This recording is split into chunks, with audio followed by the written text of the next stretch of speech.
Olá meus caros, aqui é o Corvo. O segundo episódio de Rings of Power havia sido o meu preferido até então, muito em virtude da forma como o roteiro adaptado se aproxima, se entrelaça, utiliza de conceitos do autor Tolkien, mas não apenas seus conceitos, também sua sensibilidade. E isso é tátil, pelo menos no meu ponto de vista, no tipo de relações que se estabelecem, são apresentadas naquele episódio. Os Harfoot são muito bem apresentados, e também a relação entre Elrond com Durin e Disa, a esposa do anão. É um texto, um roteiro adaptado, que se aproxima muito da sensibilidade do autor original. Não é um texto que tem a ver com aquilo que ele escreveu ou é oriundo daquilo que ele escreveu, mas está muito próximo das suas ideias, da maneira como ele mesmo enxergava essas etnias, essas culturas, esse ambiente mundo que ele criou.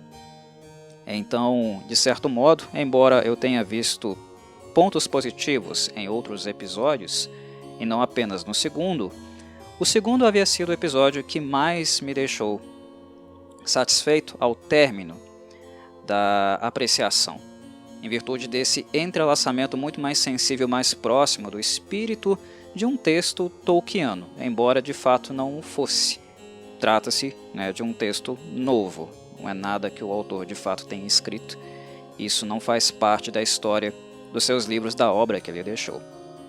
Mas o que importa para mim é isso, que o espírito da obra esteja próximo daquilo que ele deixou como legado, que nos remeta aos seus conceitos, às suas sensibilidades, porque é isso que de fato nos faz imergir na Terra-média e localidades próximas a este cenário, certo?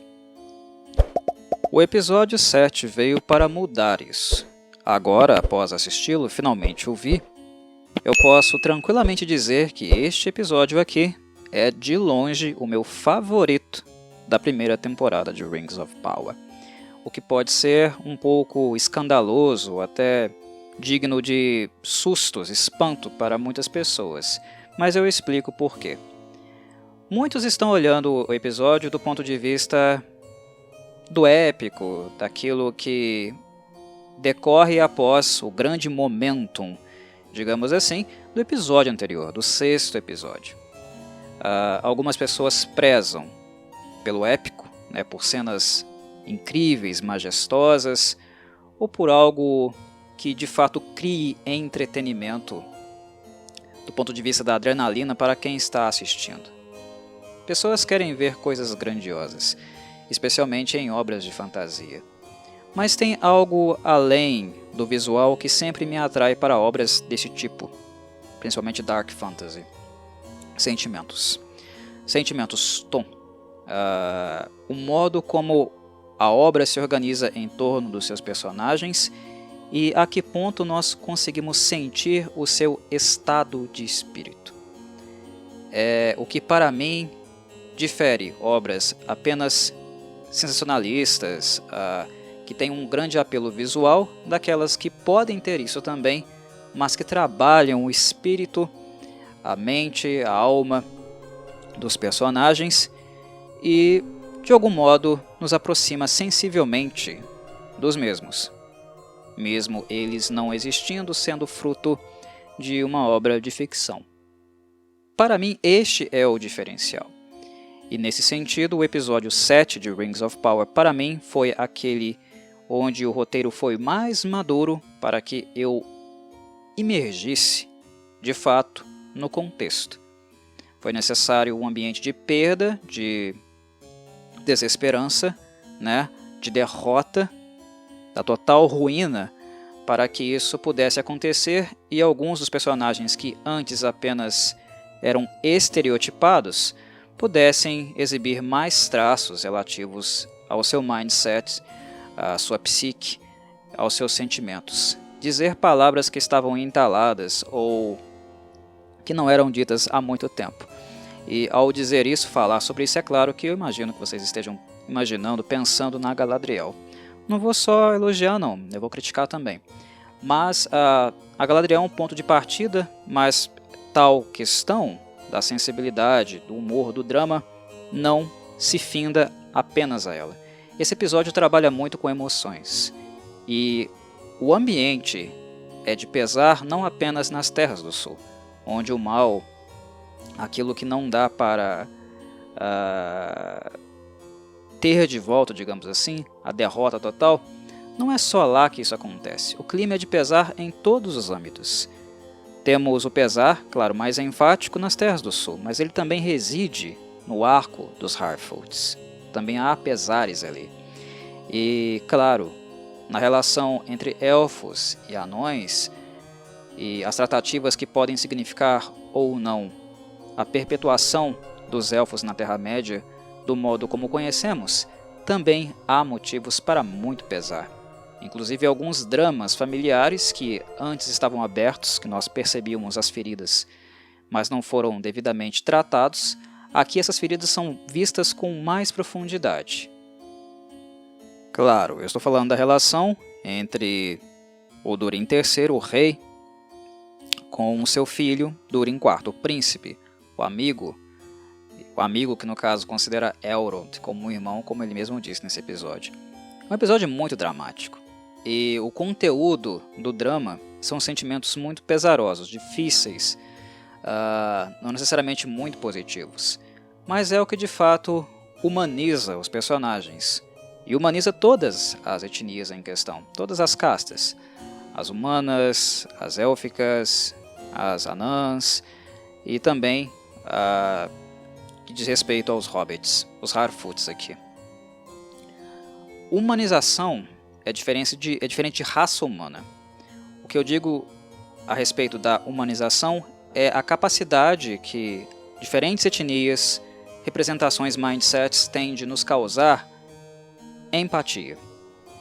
É ver o lado humano da coisa, embora não estejamos falando de castas humanas, mas todas têm sentimentos muito profundos e maneiras diferentes de expressar tais sentimentos. E aqui, esses sentimentos são expressados de maneiras diferentes, mas com a mesma intensidade. Algumas podem demorar mais tempo, outras serem um pouco mais rápidas para essa expressão, mas no fim, todas elas têm algo a contribuir no que diz respeito a coisas profundas.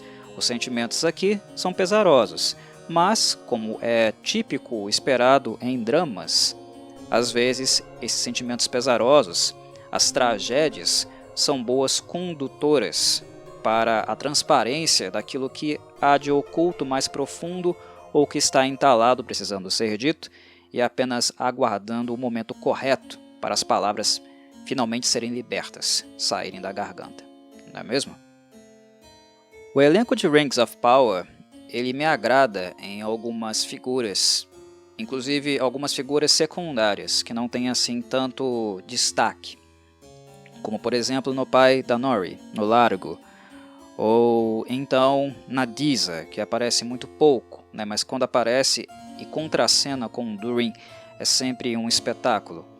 O Elrond é um personagem central, mas não aparece tanto ou tem tanto destaque assim como a Galadriel tem, né? Mas considero a atuação muito boa até então, pelo menos até este ponto. A Pop é uma personagem muito interessante. O Adar, nas poucas vezes que ele pôde ter destaque, ele também convenceu. O Elendil, a mesma coisa, lá em Númenor. Enfim, o elenco de Rings of Power tem muitos bons valores, e muitos bons valores que claramente nós vemos que podem ser explorados com um roteiro adequado para dramatizar, para não conduzir a série de forma muito desleixada, ou rápida demais, abrupta demais, ou fazendo uso de soluções mágicas. Coisas que necessitam de maior desenvolvimento, para que nós sintamos elas de fato como fluidas, né? Como coisas que estão de fato sendo germinadas dentro de uma narrativa, dentro de um determinado contexto. Falta dramatização. Para Rings of Power, para muitas coisas, sempre faltou dramatização. Em alguns momentos, os atores eles roubam a cena, mas isso se dá em virtude do talento deles, em virtude do mérito deles. Até então eu não tinha sentido que isso era um mérito necessariamente do roteiro, entendem? E é justamente o que o episódio 7 me apresenta. Mérito do roteiro. O roteiro explora uma característica, uma potencialidade do seu elenco. Tira deles o talento que eles podem oferecer. É um bom drama, uma boa construção de drama. E por sinal, foi o primeiro roteiro assinado pelo Jason Carroll. O primeiro e único da temporada. E eu espero que, caso a série continue, eu veja mais esse sujeito na temporada seguinte, porque o trabalho que ele faz aqui é sensacional. Ele é muito mais imersivo, muito mais bem ambientado e, claro, graças também à ajuda de Charlotte Bramstrom, que dirigiu mais esse episódio, né, o segundo e último dela também.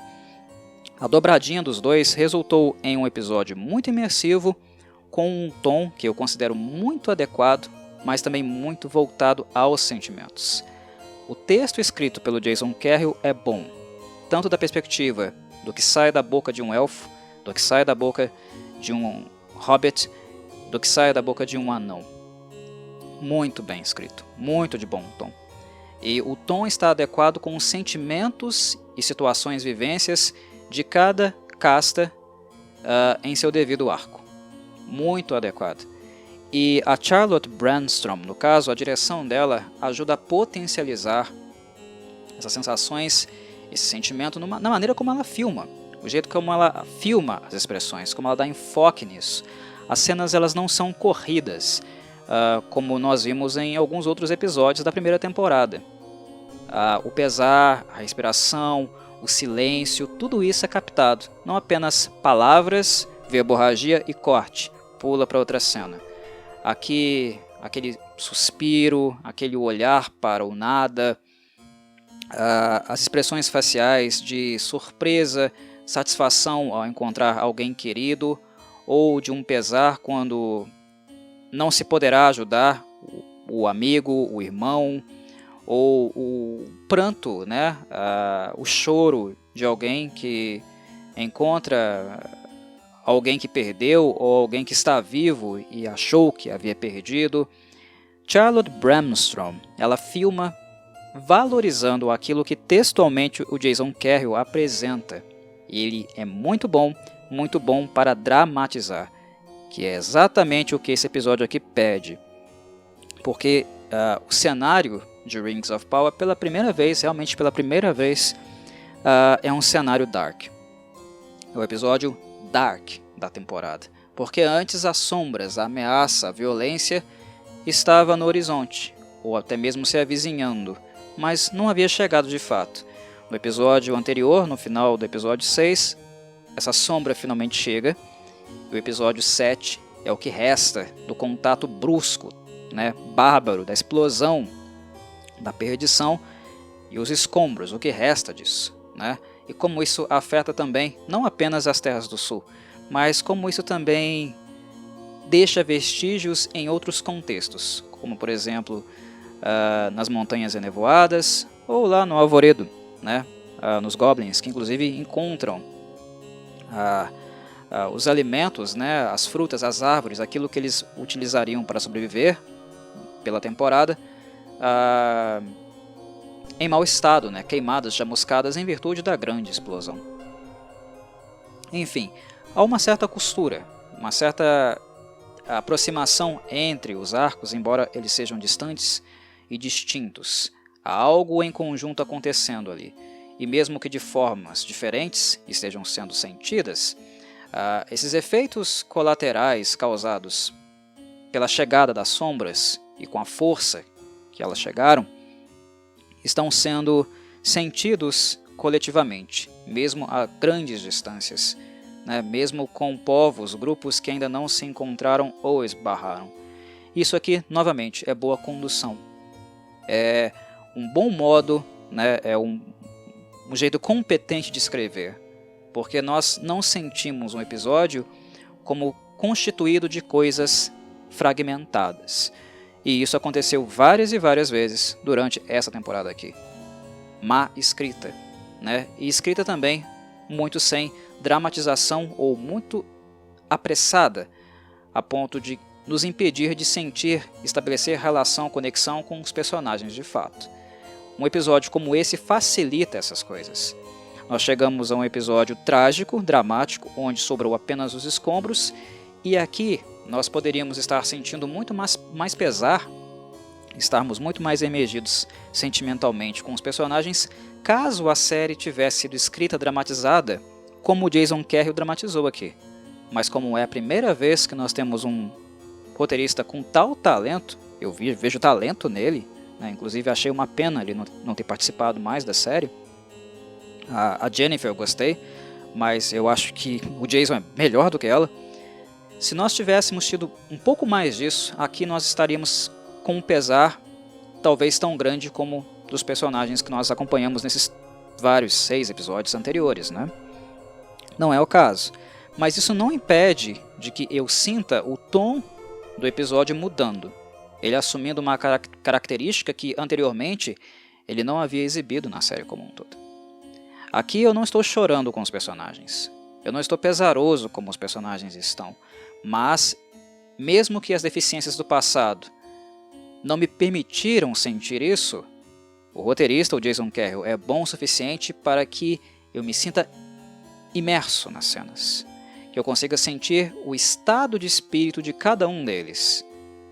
É uma conexão empática, uma união muito competente entre o que ele escreve, a forma como o elenco interpreta esse texto, essas sensações e sentimentos, e como a diretora, a Charlotte Bramstrom, filma e enfatiza isso. É trabalho bem feito. Então, não precisa ser episódio épico, para mim, claro. Estou dando a minha opinião e trazendo à luz ao ouvinte as minhas preferências. As de vocês podem ser outras e respeito elas, sem problema. Mas o que para mim é importante é isso aqui. É o que esse episódio apresentou. Eu não preciso, por exemplo, do Balor, que deu a entender que despertou, né, no final do episódio, perpetuando o caos. É legal ver isso, claro que é, né? Mas para mim não é o mais importante. Importa como isso é sentido pelos componentes, pelas principais figuras do mundo em questão. Isso é tolkiano, isso é até élfico de certo modo, né? Mas o que importa para mim é isso. E esse episódio me dá muito disso. É um cenário dark, é um cenário pela primeira vez que nós vislumbramos, sentimos elementos de horror, né? Nos destroços, no ambiente todo encinzentado pela fumaça, pelo vilarejo das Terras do Sul completamente destruído, mas também pessoas pegando fogo, animais pegando fogo, o horror, o inexplicável, né, o inominável nos olhos da elfa da Galadriel, né? Nós vemos pessoas mutiladas, corpos mal suturados, né, as feridas abertas sendo costuradas, obviamente sem anestesia, né, pessoas queimadas, pessoas esquartejadas. É um episódio que tem momentos fortes de horror. E é isso que o episódio pede. É isso que um evento como o anterior, como aquilo que nós vimos no episódio 6, ao seu término, exige. É aquilo que ele pede. Mas não é só mostrar o horror. É mostrar o horror e permitir que as personagens sintam tal horror e consigam traduzir isso, entrar em contato com nós do ponto de vista sensível. Que nós leiamos suas atitudes, suas falas, e sintamos todo esse momento com elas. Isso o roteiro do Jason Carroll permite, e é um dos pontos altos desse episódio, e que me faz considerá-lo também o mais maduro da temporada. Eu não assisti o episódio 8 ainda, é claro, mas eu não espero que ele seja melhor do que esse. Enfim, ponto alto aqui, em virtude da dramatização e da forma como a dramatização é conduzida, mas também ponto alto muito em virtude de dar importância àquilo que precisa, é necessário dar, e não criar momentos dramáticos que, embora sejam visualmente agradáveis para muitos que assistem, às vezes não tem contexto. ou não é o momento certo para acontecer. Não é abrupto, aqui é fluido, é uma dramatização fluida e acontece naturalmente. Esse episódio também nos aproxima de uma Galadriel que foi a Galadriel mais élfica de toda a temporada também. Anteriormente nós tínhamos pequenos vislumbres, momentos pontuais, muito curtos, dela sendo um pouquinho elfa, no sentido da sabedoria, da temperança, mas na maior parte do tempo ela era uma criatura, um ser completamente consumido pela raiva, pela cólera, que a fazia impulsiva, obsessiva e não tanto sábia, ou meditativa, contemplativa, como esperamos de uma elfa na posição dela, uma elfa importante, uma alto-elfa, nobre como ela é, e antiga também, velha como ela é. Aquela maturidade, senso contemplativo de um elfo tão antigo, nós não encontrávamos anteriormente na Galadriel. Aqui ela é mais sábia, e aqui, por incrível que pareça, ela também está mais temperada. É como se as chamas da perdição tivessem queimado toda a Terra do Sul, mas também a cólera, que habitava dentro dela. Que não é bem assim, Ela tomou uma pancada, um soco na cara. E aquele soco que, de fato, nocauteia a elfa. Ela perdeu. Ela perdeu. Aqui tem apenas escombros, e não há nada, do ponto de vista emocional, daquilo que diz respeito à sua cólera, ódio interior, que vai, de alguma forma, ser útil para fazer qualquer tipo de resistência.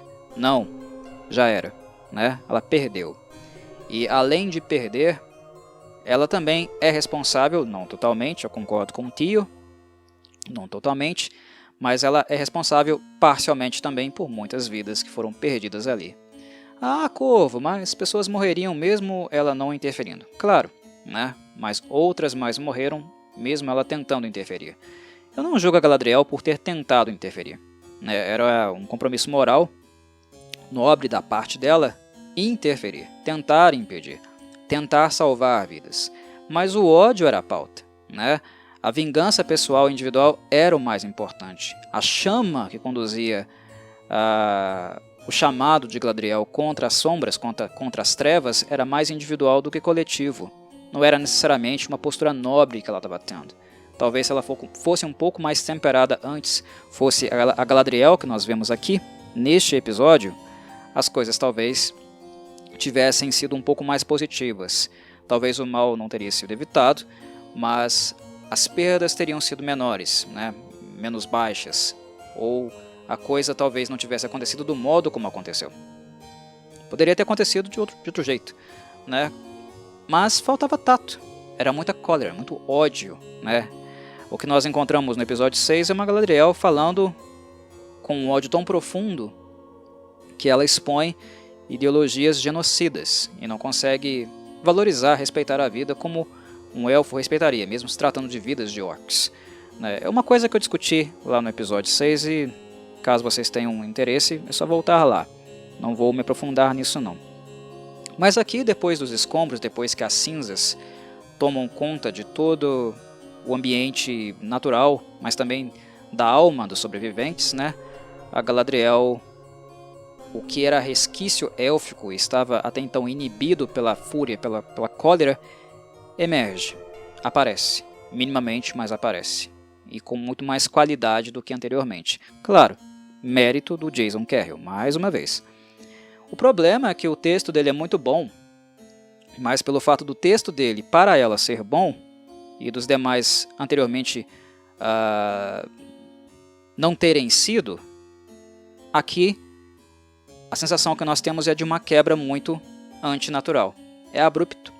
É como se essa maturidade tivesse acontecido de repente, depois que a marreta foi recebida por ela, depois que ela tomou uma marretada na cabeça do Adar, do Sauron, enfim. Depois que o golpe foi muito grande, que de fato ela venha a acordar. E é algo muito abrupto, especialmente do ponto de vista de um elfo. O elfo não demora, o elfo não é um ser de processos. lentos.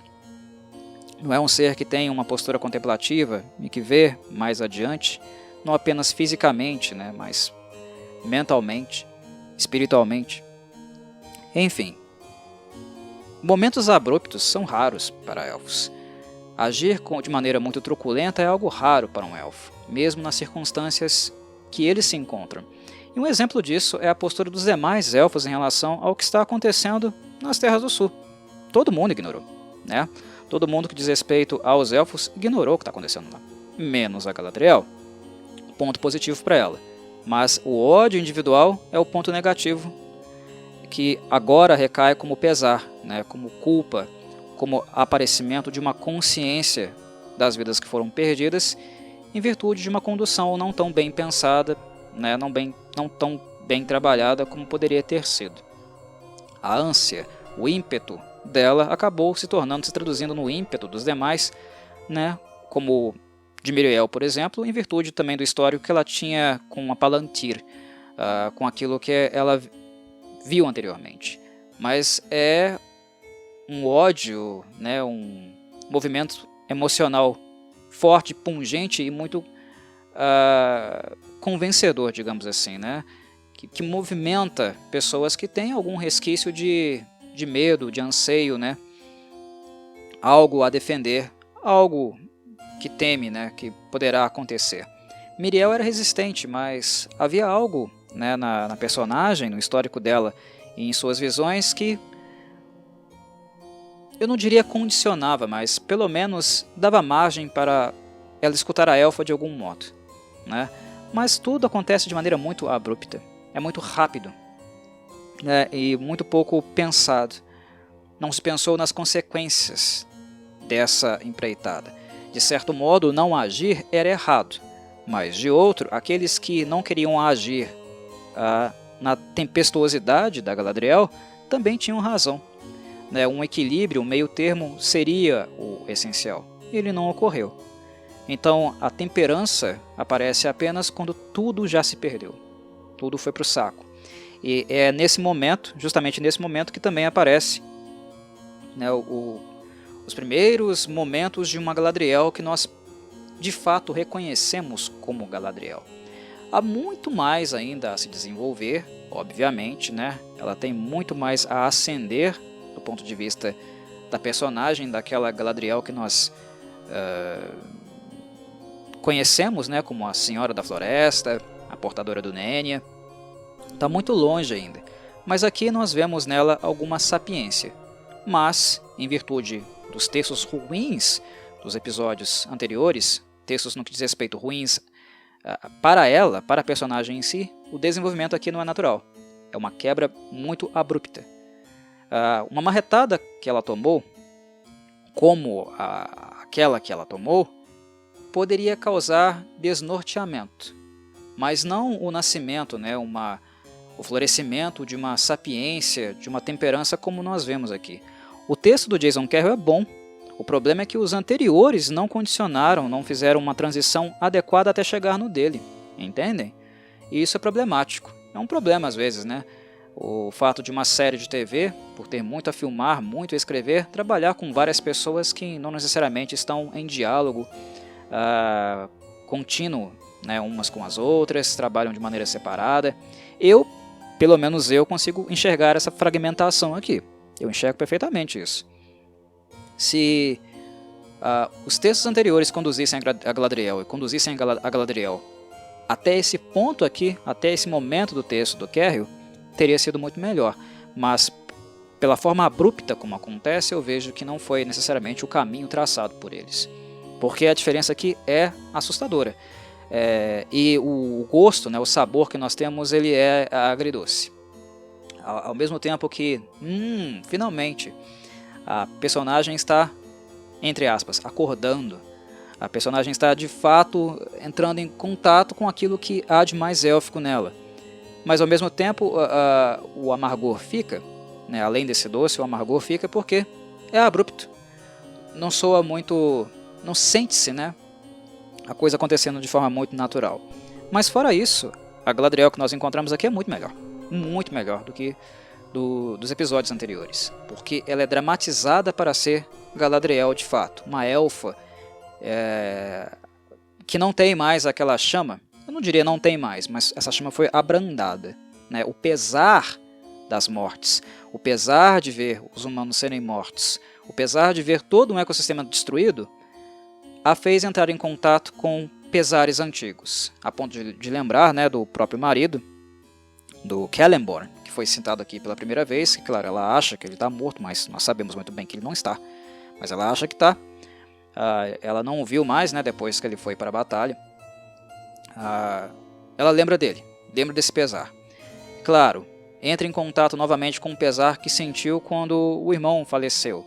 Isso em uma relação ali breve, mas interessante, com um fio que naquele momento também tinha todas as razões do mundo para imaginar que a mãe dele estava morta, que o Arondir estava morto, né, a terra dele, tudo que ele conhecia, morreu, as pessoas que ele conviveu enquanto estava crescendo morreram. É uma sensação de pesar. Os pesares do passado, o pesar atual do fio, as mortes pelas quais ela se sente culpada, essas coisas mobilizam algo mais humano na Galadriel. E humano no sentido da empatia, tá? Porque ela é elfa, óbvio.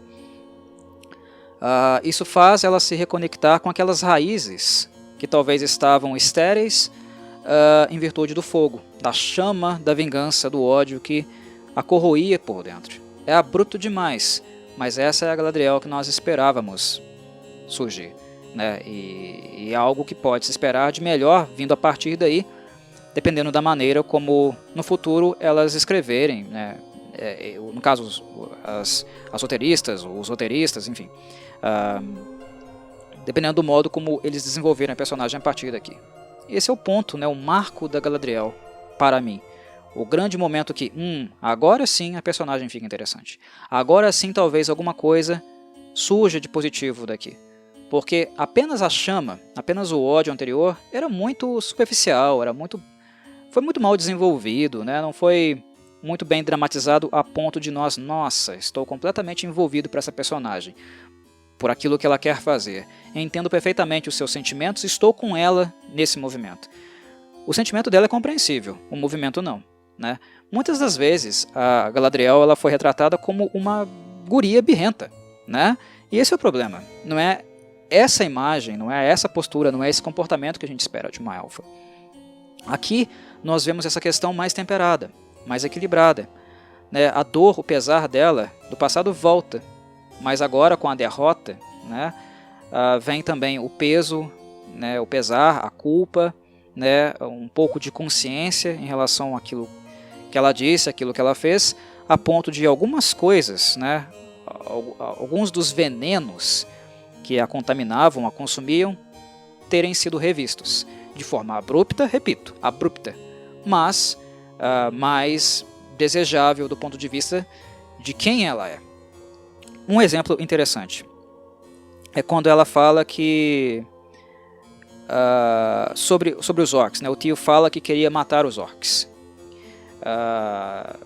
e pergunta a ela também quantos orcs ela havia matado.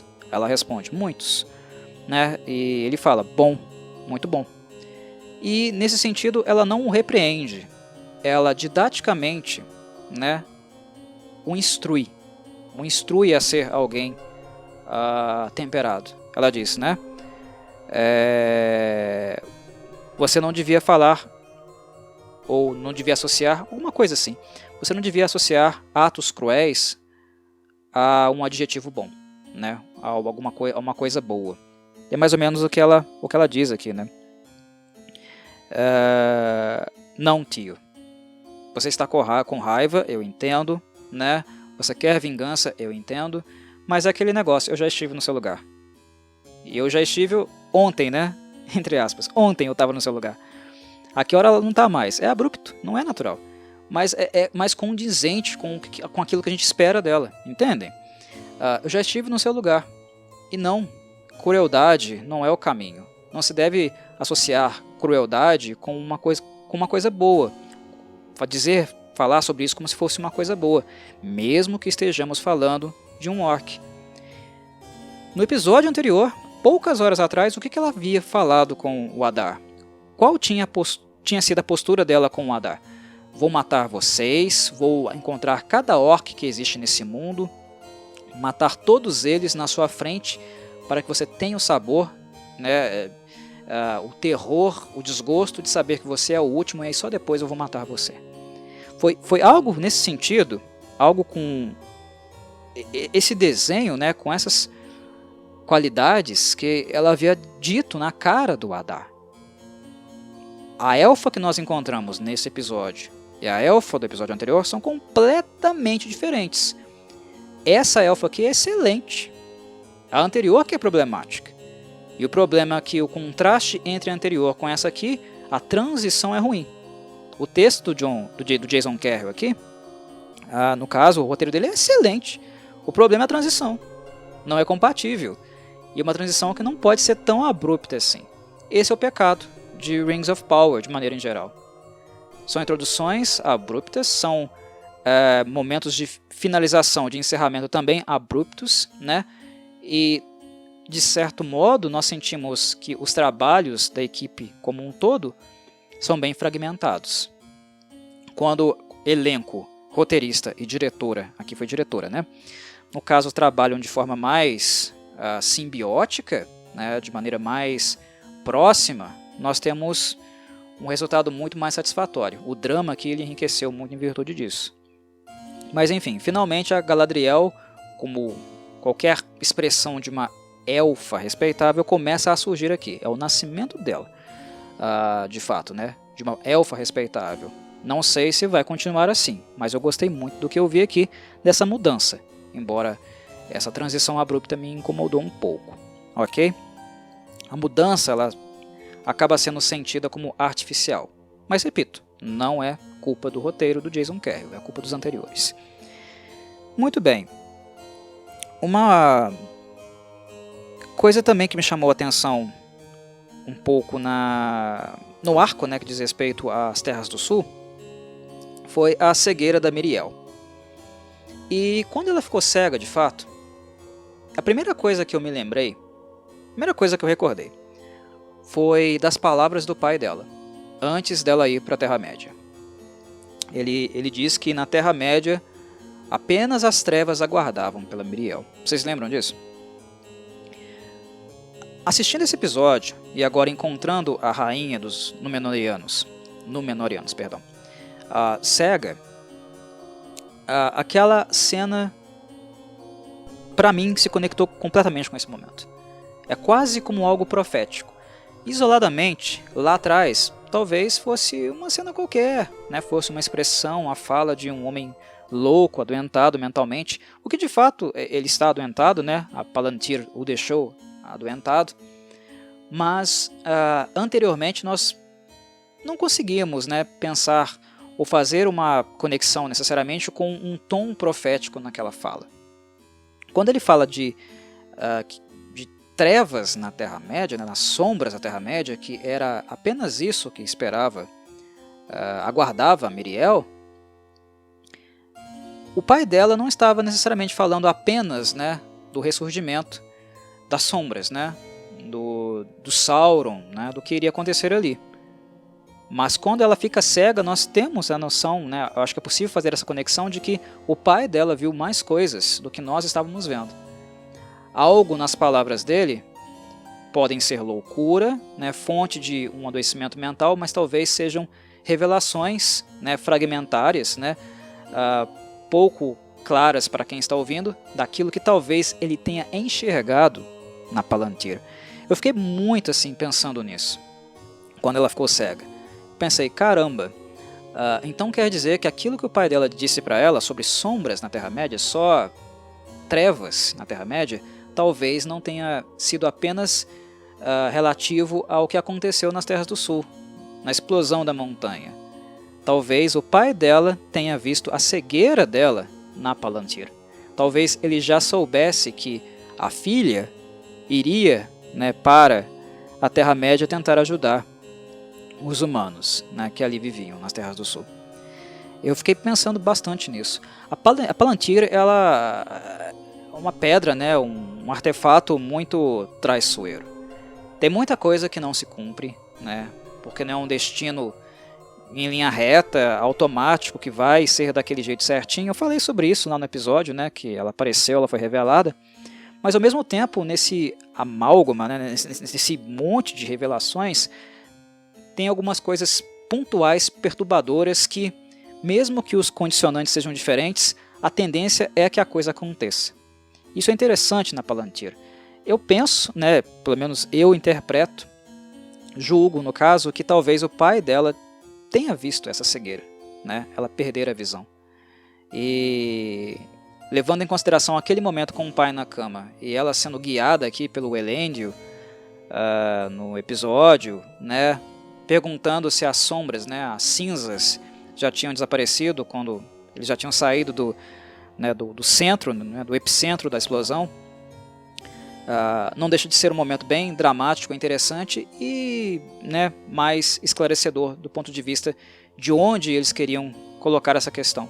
Eu pelo menos enxerguei essa conexão. Não sei se foi realmente intenção dos roteiristas fazer isso, mas eu fiquei pensando muito nisso, sobre a escuridão do pai, né, que o pai da Miriel disse não ser apenas a explosão das Terras do Sul, o ressurgimento, né, do Senhor do Escuro, mas também a própria cegueira, diz respeito à própria cegueira da filha. E isso é bem interessante quando a gente pensa, né, enxerga a coisa num âmbito global. Em relação aos Harfoots, eu acho que teve muita coisa interessante nesse episódio, não apenas do ponto de vista conceitual relativo ao mundo, né, da Terra-média, mas também do ponto de vista sentimental. Momentos que de fato são marcantes, tocantes pra gente, que tem a ver com o conceito, né, dos Harfoots, mas também que de alguma forma nos aproxima mais sentimentalmente dos personagens. Eu preciso disso. Eu, como apreciador de qualquer obra, seja cinema, TV, literária, eu preciso disso. Eu preciso me conectar com as personagens para me importar com elas. Se eu não me importo com as personagens, a minha apreciação, a minha experiência, ela não é tão plena, satisfatória como poderia ser. Eu, Corvo, sou assim. Um roteiro precisa me dar isso. Precisa aprofundar um pouco mais, me mostrar quem são essas pessoas, né? Esse episódio eu não posso reclamar dele. Ele me dá muito isso. Muitos elementos da Terra-média para pensar, né, muitas associações para criar, mas ao mesmo tempo faz isso de uma maneira contextualizada e sentimental por parte dos personagens. E os Harfoots estão bem, né, sensibilizados nesse episódio. Vários momentos marcantes para mim, muito satisfatórios. Do ponto de vista conceitual, que diz respeito a, né, lore, né, o que de fato Tolkien escreveu, tem uma coisa que o Sadok Burrows fala bem no início, né, do arco dos Harfoots, que no caso são as aprendizagens, né, aquilo que os antepassados dele, né, a família dele, avô, pai, não me lembro muito bem, mas família. Ele aprendeu, né, que sobre montanhas, né, as montanhas dormentes, as montanhas de fogo, vulcões, quando eles despertam, quando eles explodem, quando eles começam a afetar o mundo, é sinal da aproximação, né, do nascimento de um grande mal, da volta de um grande mal. É uma relação entre o fogo com as trevas, o fogo e a destruição. Isso tem muito a ver também, é claro, com, né, as próprias crenças que o Tolkien tinha. Ele era um sujeito religioso. E imagino que vocês estão percebendo, claro, a conexão que ele faz, né? Muitas coisas que ele escreveu, inclusive, na formação, na construção do mundo, na origem do mundo, de Senhor dos Anéis, tem a ver, né, com a visão religiosa, a maneira como, a perspectiva de mundo que ele tinha, né? A visão de mundo que ele tinha, que também tinha essa veia um pouco religiosa. Mas se vocês pararem para pensar, essa fala do Sadok Burrows, ela é bem abrangente.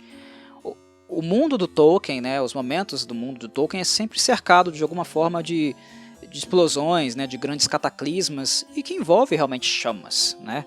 A ira, a fúria, o poder das chamas de consumir as coisas. A própria Silmaril, que se perdeu na Terra, né? A Silmaril, que ficou na Terra, foi consumida pelas chamas. Não consumida, mas perdida pelas chamas, né? diferente daquela que foi para o céu e aquela que foi jogada no oceano. Chamas. Quando os anões perdem a sua morada no futuro, né?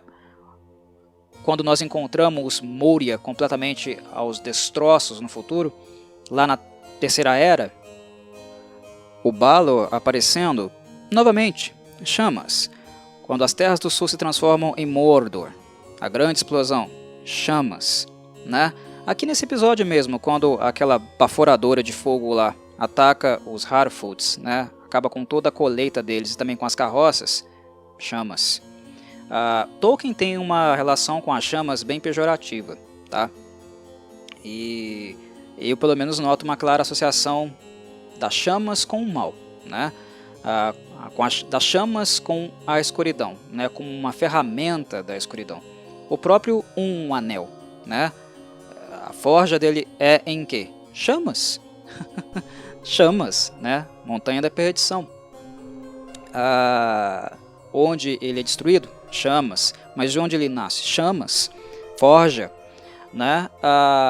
O grau pejorativo, né, dado às chamas aqui é sempre constante na obra do Tolkien, né? O fogo, né, aquilo que consome, aquilo que destrói. E é uma maneira de interpretar o fogo, né? Não a única possível, né? Mas uma das maneiras. Isso há motivo, né? É uma repetição, é um conceito do Tolkien, em virtude também da maneira que ele viu o mundo, de outras influências que ele recebeu enquanto homem, né? Enquanto ele viveu. E eu gosto dessa menção aqui do Sadok Burrows em virtude disso, né? Dessa relação entre coisas acontecendo no mundo, né, na Terra-média, em diferentes lugares, porque nós vemos chamas aqui no Arvoredo, nós vemos chamas lá, né, nas Terras do Sul, o Balor lá em Khazad-dûm, chamas espalhadas, mas chamas que antecipam, né, criam a expectativa para o ressurgimento do mal. É um elemento conceitual marcante, repetitivo de fato, e que eu acho extremamente interessante e pontual ter sido colocado aqui, né? Essa leitura global, né, e que revela que o fogo em si é mais do que fogo, né? Que é um condutor, um presságio, uma coisa muito maior e não muito simplória no que diz respeito a como a Terra-média funciona, as coisas que já aconteceram nesse mundo e que estão para acontecer. Eu achei isso aqui uma boa sacada, um bom momento do roteiro. Um outro aspecto interessante no arco dos Harfoots é uma espécie de inversão que acontece em relação aos sentimentos de Nori e do Homem-Estrela Cadente. Claro que ela está com medo, muito em virtude depois do que aconteceu com ela naquela cena do congelamento. Mas a inversão aqui é no caso da visão de risco. Vocês devem se lembrar que houve um momento onde Nori explicava que as migrações dos Harfoots envolviam vários riscos, perigos, e o Homem-Estrela Cadente ficava ali, ouvindo tudo, prestando atenção e tal, e fazendo suas associações. Bem rápidas, por sinal. Ele aprende muito rápido.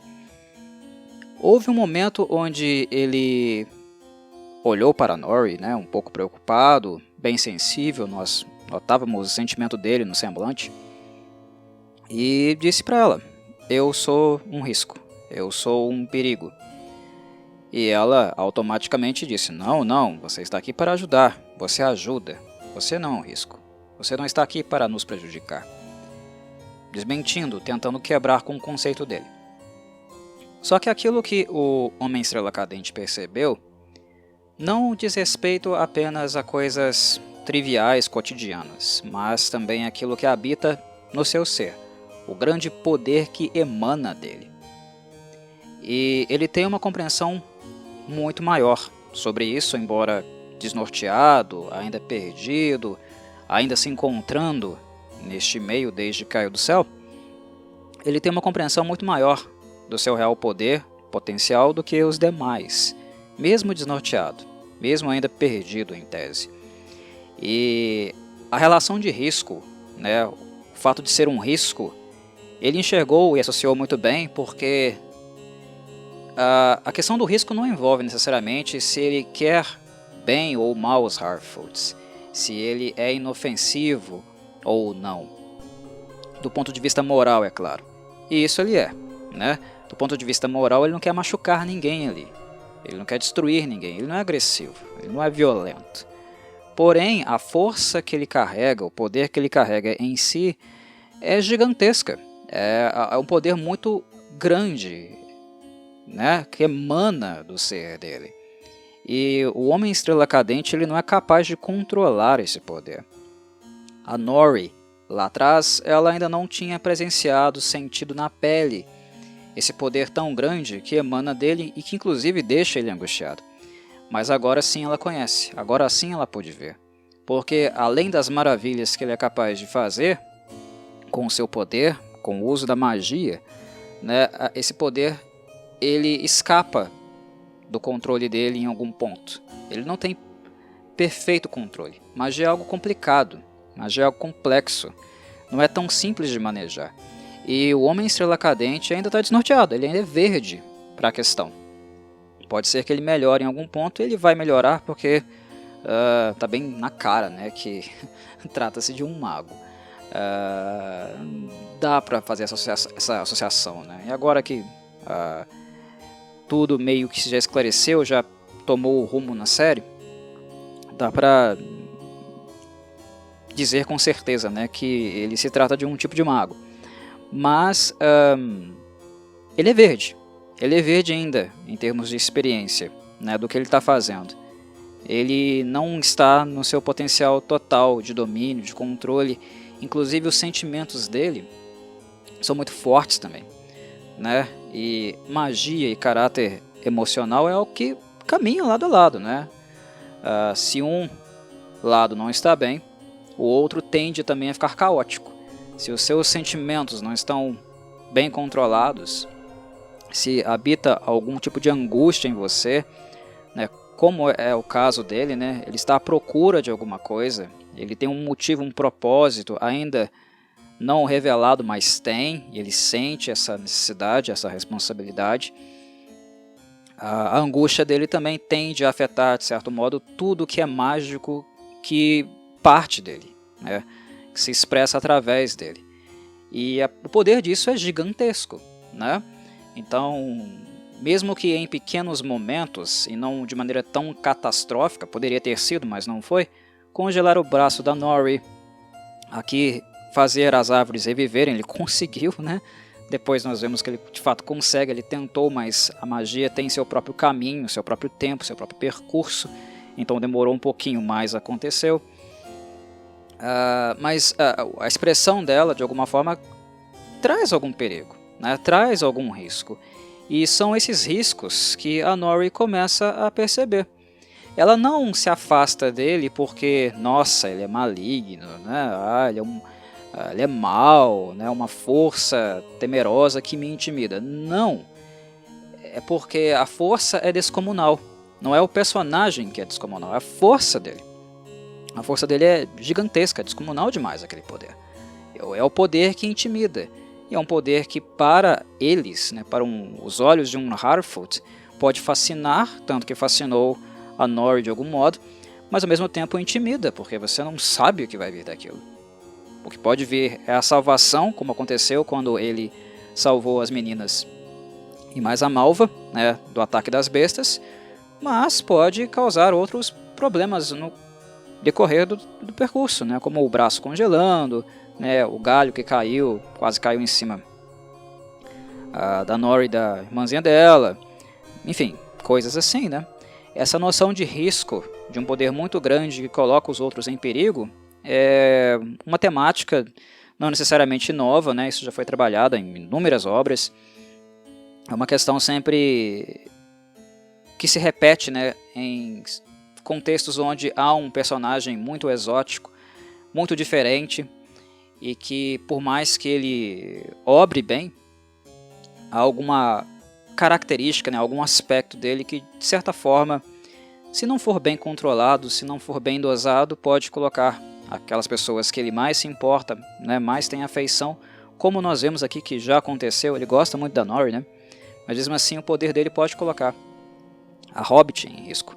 A Hobbit em risco e também os outros Hobbits, né.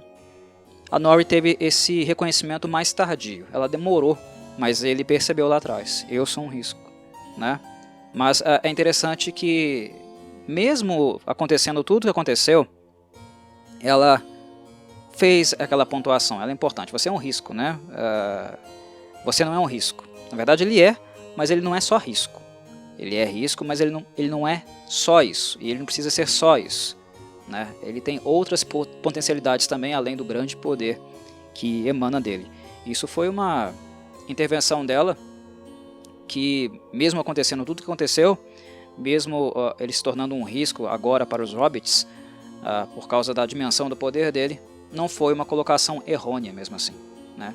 Ela só era um pouco ingênua, né, imatura e ainda não muito bem informada, um pouco alienada, né, no caso das capacidades, né, do real poder do Homem Estrela Cadente. E agora ela sabe. Isso é suficiente para afastá-la dele, né? Isso é o suficiente para mandá-lo embora? Não. Porque há outras coisas em jogo, né? Há outras variáveis que são necessárias de ser levadas em consideração, né? E isso é ponderado por ela depois e por outros hobbits, mas não vamos atropelar as coisas. Daqui a pouco eu falo sobre isso. O pesar, como eu falei, é um elemento, né, que se repete nos 3 arcos. Ele está sempre presente. E no caso da Nori, ele volta a se repetir aqui, no sentido das condições, das limitações dela como um Harfoot, né? O olhar dela, a mente dela, a espirituosidade da personagem, né? O interesse e curiosidade, que é bem atípico para um Harfoot, existe, mas o real, as implicações do real, do concreto, colocam desafios, barreiras diante dela. E ela, depois que ele vai embora, né? Depois que o Sadok Burrows passa o mapinha das estrelas, fala que milênios, né? Que o povo dele não tem uma visão clara daquela constelação.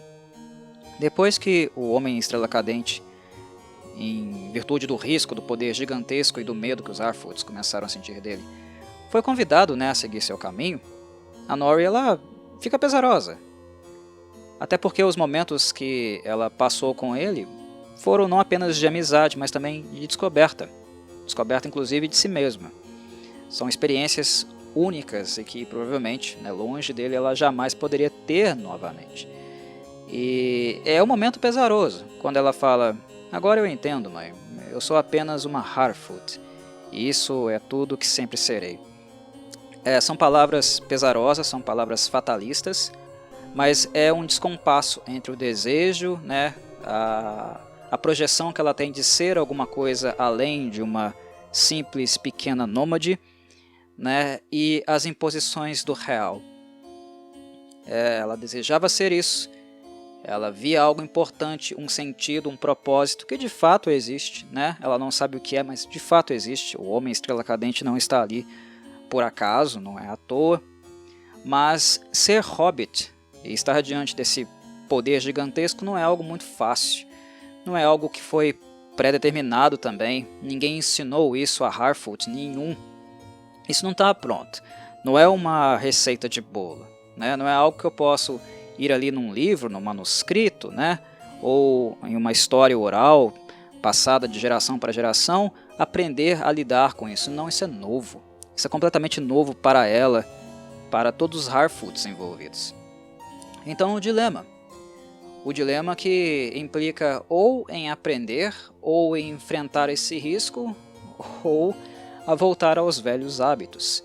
E voltar aos velhos hábitos, né, ficar na trilha é algo que ela já não quer mais, e ela não vai ficar. É um caminho que não tem mais volta, né? É como aconteceu com o Bilbo, que na verdade, né, o Homem Estrela Cadente lá, né, mais pra frente, lá, a gente já sabe quem ele é, né, tá claro. Enfim, é algo que o Homem Estrela Cadente inspirou outros a serem no futuro. Mas ele inspirou a partir da inspiração do potencial que também lá no passado, quando ele estava todo desorientado, né, ele viu essa Harfootzinha aí fazendo. Não é a história do Tolkien, não existe esse personagem, né, a Nori não existe na literatura do Tolkien, mas é um bom ponto de inspiração, né? É um ponto oriundo da inspiração que os produtores, roteiristas tiveram lendo o Tolkien. É algo que condiz. Eu acho que é um elemento, né, uma introdução compatível, né, com o fato desse personagem aqui desenvolver essa afeição, essa visão que ele tem com os Harfoots. É enxergar potencial. É um potencial que se desenvolve, uma capacidade que desenvolve, e que no passado alguém desenvolveu. Então, quando o nosso querido Gandalf confia no Bilbo, né, quando ele volta para o condado e confia em mais alguns outros, né, hobbits lá na Terceira Era, não é por acaso. Não é por acaso. Tem movimentos, né, de diálogo com experiências do passado, obviamente. O que foi criado, de certo modo, é um contexto, né, uma inter-relação entre as personagens que nós conhecemos no futuro, que se consolidam no futuro, e essas tentativas, né, de estabelecer algum tipo de origem, onde informações não são muito aprofundadas ou até um pouco turvas. Eu acho válido, eu não acho ruim, não. Seguir nessa direção, criando histórias novas, contextos novos ou personagens novos, mas que mantenham, né, essa dinâmica dentro de um contexto factível, conceitualmente atrelado a elementos que nós vemos, de fato, na obra real. É interessante. Mas, enfim, o pesar da Hobbit leva a esse contato com um dado de realidade, né, que é algo muito mais complicado do que parece. Eu sou muito pequena diante disso, e para lidar com algo tão grande, eu terei que me reinventar de algum modo. Coisa que eu não sei como fazer, não estou preparada para fazer, e nem necessariamente vou ter muito apoio para fazer sozinha, né? Enfim, eu preciso de ajuda, né? É muito grande para mim. E o interessante é que o episódio ele converge para essa ajuda, para esse reconhecimento. E o momento de reconhecimento que eu achei muito bonito mesmo, foi dois momentos que me tocaram em termos de reconhecimento, de transformação, sobre não necessariamente sair da trilha, né, mas seguir outras trilhas, ou passar por uma trilha de modo diferente. A palavra da Malva. A Malva, ela me emocionou muito. Por quê? Porque a Malva, desde sempre, era a chata, a turrona, a tradicionalista, né? Ela era a Harfoot megera, né? A extrema conservadora. Mas a própria vivência dela, o breve contato que ela também teve com o Homem Estrela Cadente, também mudou a Malva, né? Ela é muito torrona, conservadora, sim, né? As Harfoot jovenzinhas veem como uma megera, alguém que cuida da vida de todo mundo e tenta manter a tradição sempre, né, como a lei do dia, né, a ordem da casa, sim. Mas até ela admite, né, que erra, e que nem sempre haverá respostas prontas, pré-determinadas, capazes de responder a perguntas que possam surgir, né? As respostas pré-determinadas, os caminhos pré-determinados nunca serão ricos o suficientes para contrastar, né, rivalizar com o número de dilemas, possibilidades, questões que poderão aparecer na vida deles. Não apareceram no passado para os seus antepassados, não apareceram para eles quando eles eram mais jovens, ok, mas estão aparecendo agora. O mundo mudou, o mundo está mudando, né? Os próprios Harfoots estão mudando quando a gente pensa numa perspectiva interna deles ali. A gente está acompanhando isso, mudanças, processos de mudança. Que começou com Eleanor, ela é um grande catalisador, né, desses anseios, ela é a porta-voz, ela é uma primeira voz, mas agora outras vozes começaram a aparecer. A fala da Pop, né, já deixamos muita gente para trás, não deixaremos ele. Falando em relação, no caso, ao Homem Estrela Cadente. Lindo demais, né, porque são palavras, são colocações que têm um contexto de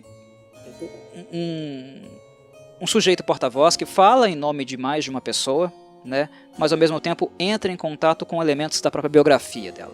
A família dela ficou para trás, né, ela perdeu a família dela, ela perdeu gente que ela amava, gente que representava algo bom, né, na vida dela e na vida de outras pessoas, e elas ficaram para trás.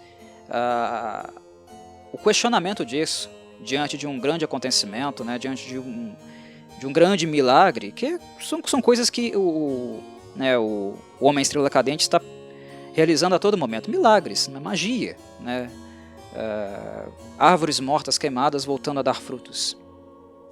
Há um aspecto um pouco milagresco em relação à magia e a forma como ela, em alguns contextos, é representada. Abrir mão disso, deixar isso para trás, mais uma vez, né, deixou-se para trás em nome de um coletivo. Né, pessoas foram abandonadas. Mas o que isso trouxe para os Harfoots depois? Né?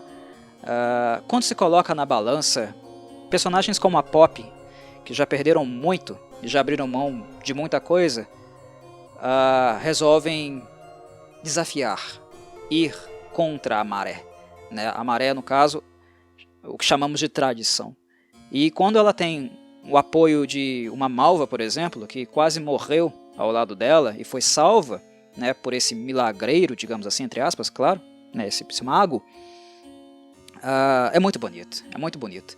É algo que toca, ao mesmo tempo, na necessidade de muitos Harfoots em mudar, mas ao mesmo tempo trabalha, utiliza elementos biográficos que foram esporadicamente, né, sendo comunicados pela obra, pela série como um todo. É muito, muito bom.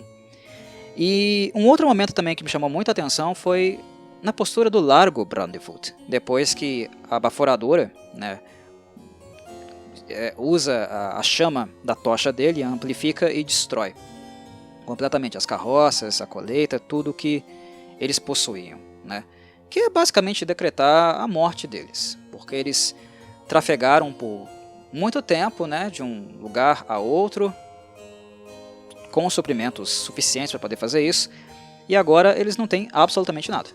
Eles não têm o que comer. Estão, né, literalmente em apuros. E as palavras do Largo Brandyfoot são muito bonitas, são muito inspiradoras, né?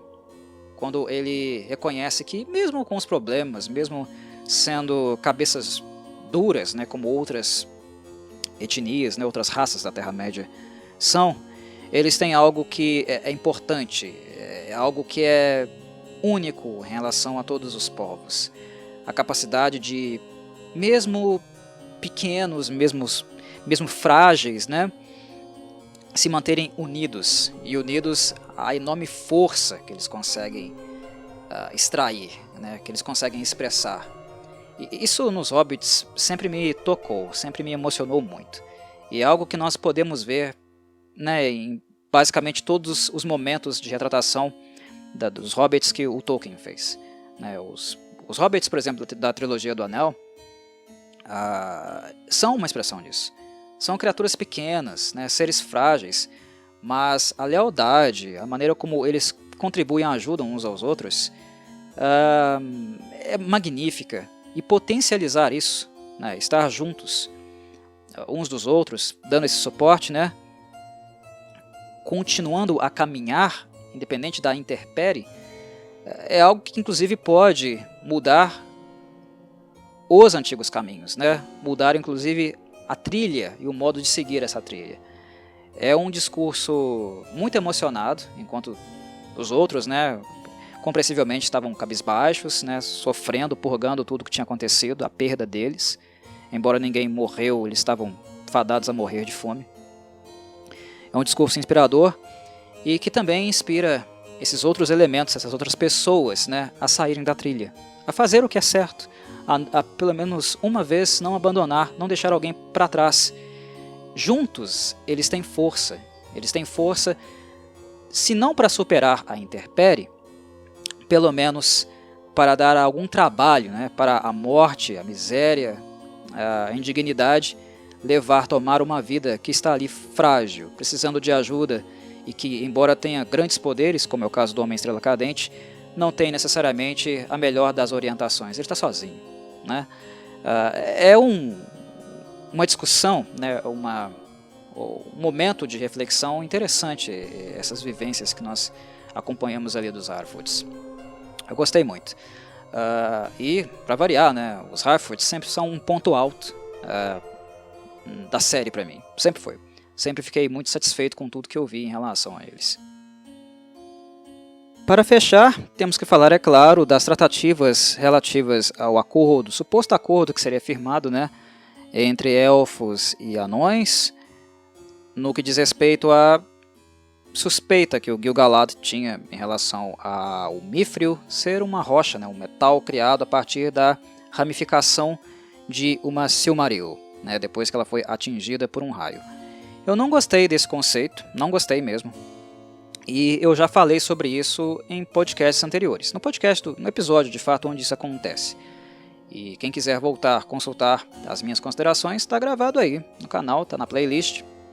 Só consultar lá. Não vou voltar a isso, senão acaba sendo redundante aqui. Mas, querendo ou não, esse episódio confirma a tese, né? Então não tem mais o que reclamar. Quiseram seguir por esse caminho, fazer o quê? Né? Mas enfim, a tese foi confirmada em um momento onde uma lasca, né, uma pedrinha de Mithril, é colocada ao lado da folha, né, enegrecida, adoentada da árvore de Lindon, e ela acaba sendo curada, revitalizada, rejuvenescida. Então a tese foi confirmada. Há luz no Mithril de fato.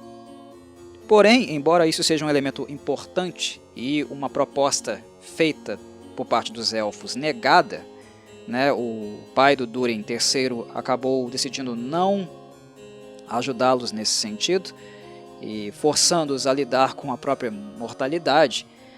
Esse arco ele não gira muito em torno disso, ele não se centra nisso. É mais um arco de tensões de pesares internos, né?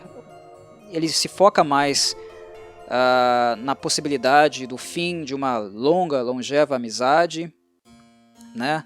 No caso entre o Elrond e o Durin IV, o príncipe Durin, né? Não é uma amizade que vai terminar, mas a luz acabando, né? A luz tendo um fim. Os possíveis efeitos colaterais em relação à negativa, há uma ameaça de afastamento, né? Há uma ameaça de retirada de alguém muito importante para o príncipe Durin, o seu amigo Elrond, né, da sua convivência. Uma convivência muito purgada, muito tempo ele não viu o amigo, nós vimos no segundo episódio como ele ficou fulo da vida, que ele durou 20 anos para aparecer. E essa ameaça, né, esse temor volta à tona de novo agora, com a negativa do pai dele em ajudar os elfos, em possibilitar que os elfos usufruam da luz que emana do Mithril. Na verdade, o Durin III não quer nem saber do Mithril mais, né? Ele mandou selar a parede. Ele não quer mais mexer no Mithril, né? Ele adotou uma postura de que as coisas têm começo, meio e fim. E, inclusive, ele usa uma citação, né, cultural, algo relativo ao lore, né, ao mito da criação da raça anã, para exemplificar isso, né, criar uma espécie de imagem mental para que o filho dele, o príncipe Durin, entenda. Ele fala que o Aule, né, o grande Aule, no mito da criação, que o grande deus dos anões criou a raça, né, basicamente com rocha e fogo, né, são os dois elementos que juntos deram origem ao primeiro anão. A rocha como o símbolo da resistência, aquele elemento que deseja perdurar, né, enfrentar as intempéries, resistir à passagem do tempo, mas ao mesmo tempo com o fogo, né, o fogo é o segundo elemento da Constituição Anã, e o fogo aqui é o reconhecimento de que tudo algum dia se dissipa, tudo algum dia é consumido. E Durin III, o rei anão, decide seguir por esse caminho, né, de aceitar que as coisas chegam a um fim, né, mesmo para os elfos. É algo que os elfos não conseguiram lidar ainda, eles ainda não elaboraram essa questão, não lidam muito bem com ela, mas o príncipe dos anões, mesmo querendo ajudá-los, vai ter que colocar as barbas de molho, né, e aceitar que o papai não decide fazer nada em relação a isso. O papai, desconfiado como é, mas também muito preso à tradição, muito preso aos costumes, aceita o fogo dos anões. E caso os elfos não aceitem o fogo que agora bate à sua porta, eles que deem um jeito, no caso, de aceitar que eles são finitos e que a sua era, o seu tempo, algum dia vai chegar. O fim dela, né? Essa sua era na Terra-média, algum dia terá que chegar. E chega, né? Como nós vemos na obra, no terminar da obra, chega. A era dos elfos passa. E aqui o Durin III já abraça essa ideia. Ele não vai ajudar. Bate o pé e não vai ajudar. É claro que o príncipe Durin, né, o Durin IV, ele fica desesperado, né? Ele fica completamente maluco com a ideia de que o Elrond, né, terá que pagar, a raça élfica terá que pagar, que as relações ficarão estremecidas porque há nele um elemento que é diferente, que a geração do pai dele, né, os seus antepassados, não tem tão aflorado como ele tem, que é essa amizade, essa proximidade afetuosa, né, empática com os elfos. Ele e o Elrond têm muita história, né, é uma história muito profunda, é uma história nesse ponto agora inegável, né, é um amor, uma afetuosidade que não há mais como separar. Inclusive tem um momento desse arco que eu acho muito interessante porque ele toca na questão conceitual e ao mesmo tempo reforça aquilo que eu falei, sentimento, né? O sentimento, a sensibilidade dos personagens causando comoção, que é quando o Durin fala que o Elrond ia zombar dele, né? Porque o nome dele é Durin, o pai dele é Durin e teve 2 Durin antes dele, todo mundo é Durin.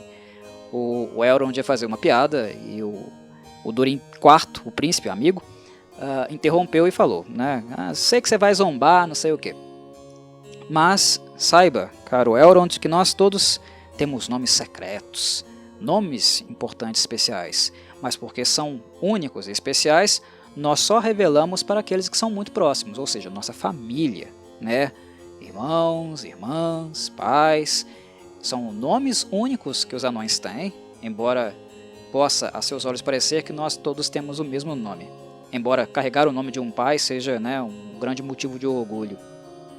Uma coisa que vai tocar forte nele depois também, né, porque o conflito com o pai volta. Mas enfim, ele revela essa parte conceitual. É conceito. Anões têm nomes secretos, mas nomes que eles só revelam para aquelas pessoas cuja ligação afetiva deles, entre eles, né, é muito grande. O valor, né, afetivo, o amor, a amizade é muito grande. Não é um nome para qualquer ouvido, para que as pessoas saibam, apenas aquelas pessoas que são especiais. E ele ia dizer para o Elrond, para o Elrond, e o Elrond o interrompe. Mas depois ele acaba reforçando isso conversando com o pai dele. O Elrond pode não ter saído do ventre da minha mãe, mas eu vejo ele como um irmão. Ele é um irmão para mim. São laços não sanguíneos, são laços que foram criados fora da tradição. A tradição não é capaz de ditar quem eu devo amar. A tradição ela não pode me prender, eu não aceito essa crueldade, né, da tradição, onde ela imputa a mim uma obrigação, um fardo de amar apenas quem ela diz que eu devo amar, ou imputa a mim o julgamento de dizer quem deve ou não viver, né? Quem eu devo ou não ajudar. O Elrond, ele não tem o meu sangue, mas ele é meu irmão. E isso para um anão falando isso é uma coisa assim escandalosa para a época, né? Para o meio que nós estamos falando, para anões de Khazad-dûm, né? E toda aquela tradição. É algo sensível, né? E a represália disso, a tradição falando mais alto, o conservadorismo falando mais alto, a gente encontra claramente na represália, né, no modo como o pai dele reage. Quando ele tira, né, a insígnia, o brasão dele, joga no chão, diz que ele não é mais digno de usá-lo. São momentos muito, né, tempestuosos, muito emotivos, mas com grandes mensagens. Mensagens muito, muito fortes, né? Momentos de pesar, novamente, pesar, fogo, mas momentos muito marcantes. É um contínuo também, né? É uma espécie de resolução. Eu não diria resolução porque talvez, eu acho que existem mais páginas para serem escritas nessa relação entre Durin III e Durin IV, pai e filho. Né? Mas aqui ela foi bem desenvolvida. Ela retomou aquele ambiente, né, caótico, aquele destempero que o príncipe Durin tinha em relação ao pai, por se sentir, né, apenas uma marionete dele, uma continuidade dele. Inclusive ele coloca isso aqui. Tem um momento que ele fala com o pai, ele joga na cara do pai. Tudo em mim tem origem em você. O que o príncipe está dizendo para o rei? Que o pai dele projeta nele os seus próprios desejos. Aquilo que ele entende como um grande anão. Ele quer que o filho seja um grande anão, mas é um grande anão segundo a perspectiva dele, que é muito próxima à tradição. Né? Isso é projeção, isso é depósito. E isso também dialoga, comunga, né? Vai de encontro com vivências humanas, né? Que nós, como seres humanos, em algum momento todos nós passamos por isso. Quando nossos pais projetam, né, o nosso futuro, jogam em cima de nós, é uma responsabilidade muito grande, muita gente sofre com isso, né, de ter que atingir tal expectativa. De coisas assim que o Durin também está falando, sabe? Tem essa dimensão da tradição, que é coletiva, mas também tem essa dimensão que é do âmbito individual. Isso torna também, mais ainda, né, o episódio ainda mais sensível. Nós vemos o anão sofrendo com isso, né? O único suporte, a única voz dissonante, contrária à tradição e essa projeção do pai, é claro que a gente encontra na esposa dele, na Disa. Ela é a única voz de conforto, é a única voz que não está de acordo com essas imposições, com essas projeções que são feitas em cima do Durin IV.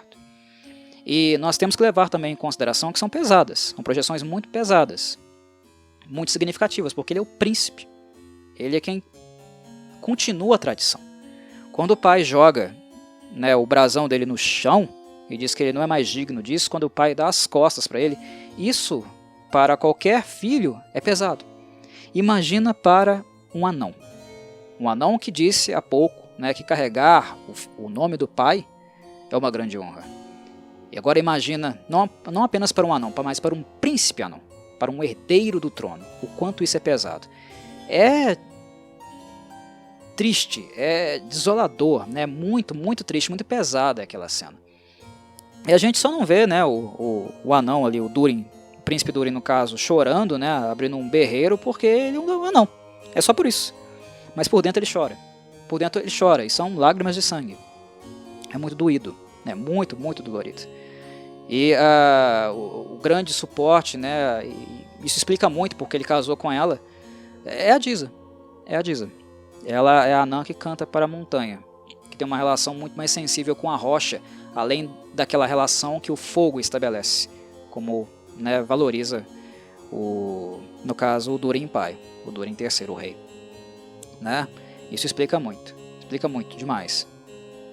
Mesmo diante de um meio-elfo, né? E outro ponto conceitual, outro marco, outro grifo conceitual muito importante e interessante nesse episódio. Mesmo diante de um meio-elfo, o Elrond coloca isso: eu não sou um elfo, eu sou um meio-elfo. Eu tenho um pé no mundo elfo, mas também tenho um pé em outro mundo. Né? Eu vejo nos elfos aquilo que eles não conseguem enxergar em si mesmos, porque eu sou parte desse mundo, mas também estou fora dele. O Elrond, ele tem uma postura muito humilde, mas mesmo essa humildade não é suficiente para tocar a rocha, né? Ou a necessidade da rocha de ser consumida ou consumir alguma coisa em algum momento, o fogo, no caso do Durin, pai, o rei, né? O rei ele leva a rocha e o fogo a ferro e fogo mesmo. A rocha e fogo, no caso, né? Enfim, são momentos conceituais, mas carregados de muito, muito sentimento. Aqui eu tenho que assim, bater palma principalmente para o trabalho do Owen Arthur, que é o príncipe Durin, e da Sofia Non-Vett, a atriz que interpreta a Disa. Eles foram, na temporada, sensacionais, mas que atuação assim, fenomenal. Que anão o Owen interpretou, e que anã também a Sofia interpretou. A relação entre marido e esposa, né, a forma como eles se relacionam, lidam assim de maneira apaixonada, envolvida com as questões anãs, inclusive no que diz respeito às suas próprias contradições. É lindo, é fascinante. Eu adorei esse casal. Eu adorei de paixão esse casal. Eles não são personagens canônicos, né? Mas a integridade deles, a maneira como eles lidam com as questões centrais, né?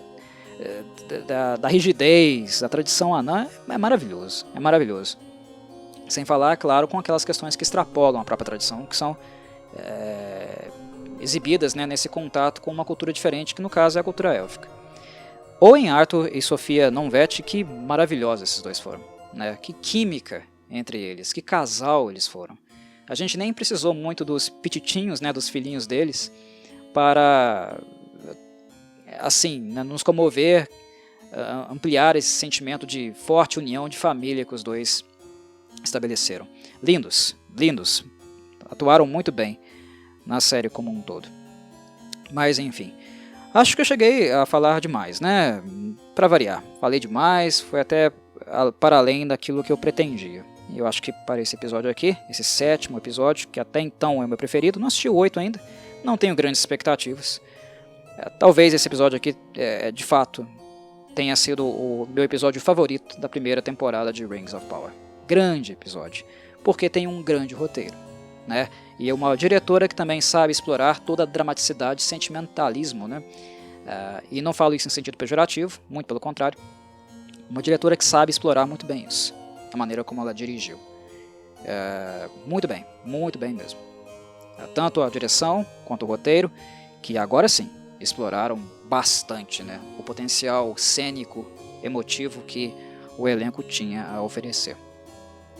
É isso, meus caros. Um abraço e saudações, Colavides.